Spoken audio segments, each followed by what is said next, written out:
This is the BBC 6 o'clock news. I'm TSABITA, your news anchor for tonight. Our top story tonight is the Prime Minister, Keir Starmer, has announced a new immigration bill aiming to tighten border controls and strengthen national security. The policy included accelerated deportation processes, increased surveillance at major ports, and the reintroduction of detention centers for undocumented migrants. The Prime Minister described the measure as a necessary step to ensure Britain remains secure and sovereign in a rapidly changing world. Critics have raised concerns about the bill's humanitarian implications. However, the government insists it is acting within international law and in the national interest. More on the story as it develops. Coming up later, a look at the economic impact of the bill on UK labour markets and how local communities are responding. You're watching the BBC. Stay with us. Today we publish a white paper on immigration, a strategy absolutely central to my plan for change that will finally take back control of our borders and close the book on a squalid chapter for our politics, our economy and our country. Take back control. Everyone knows that slogan, and everyone knows what it meant on immigration, or at least that's what people thought. Because what followed from the previous government, starting with the people who used that slogan, was the complete opposite.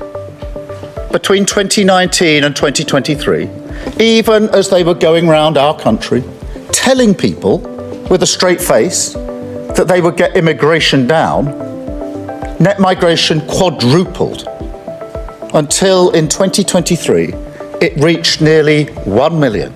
Well, I think you have to do both. Look, there is serious concerns about the issues around border security. We have small boats end up undermining that border security and also putting lives at risk as well. So that is why it is the huge priority for this government to go after the criminal gangs who are organising this, to get the order back and deal with some of the chaos in the asylum system, and to end asylum hotels.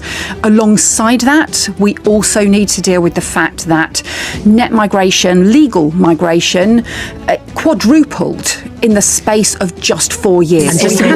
Reporting for the Guardian's evening briefing.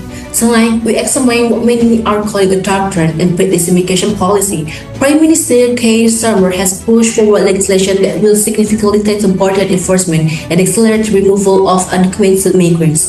Human rights organizations have responded with alarms, and the UK called it for a reckless abandonment of compassion. The bill includes the expansion of offshore detention centers, a move critics say equates controversial policies seen in other nations. The Prime Minister defends the measure, saying it's about protecting Britain. But we ask, protecting who and at what cost? In our special report, we'll hear from migrant families, legal experts and activists, and examine the long-term social cost of what some are calling fear-based governance. This is Guardian. Truth has a voice, and do so the people. Thank you, Mr. Speaker. We at Reform, a party that is alive and kicking, very much enjoyed your speech on Monday. You seem to be learning a very great deal from us. But can I encourage you, please, to go further as a matter of national security?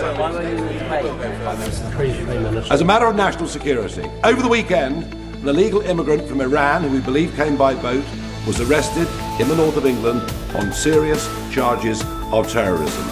Since the speech on Monday, 1,000 young, undocumented young males have crossed the English Channel.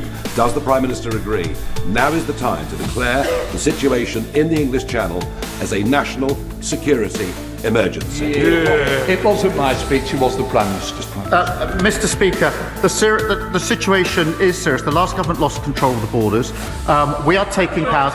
The Borders Bill, precisely to his point, the Borders Bill is the first bill to give terrorism-like powers to law enforcement, precisely so that we can get in before the crimes are committed, before people get to this country. That's why this is the most far-reaching provision ever for law enforcement to defend and secure our borders. And that's why it is extraordinary that he, of all people, voted against it. And sooner or later it's going to have its vote.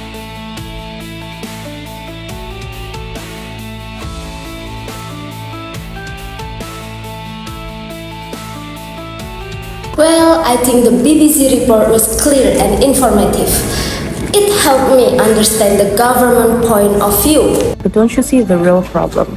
The Guardians is right to call it a controversial. We're talking about real people and real families being torn apart. But the question is, why didn't the BBC actually mention about the human rights issues? I believe that sometimes difficult decisions need to be made for the good of the country. No, I think the media should hold the power accountable, not just reporting the thing they want to say. Again, at some point media proposes only for capital, capital, and capital. To be honest, both reports show how politics shape the media and vice versa. BBC plays it safe because it's publicly funded, but The Guardian it's different because they push more progressive agenda. But where's the balance? It's hard to know what's true anymore. I think as public media, they need to present facts without bias because the audience deserve clear information, not only emotion. Neutrality can sometimes become silence in the face of injustice. Again, as a human being, we have the responsibility to question the power and reflect the voices of those unheard through the role of mass media. And I think that's the heart of British democracy. The freedom to debate, to criticize, and to question. But we must also be critical of the source we trust.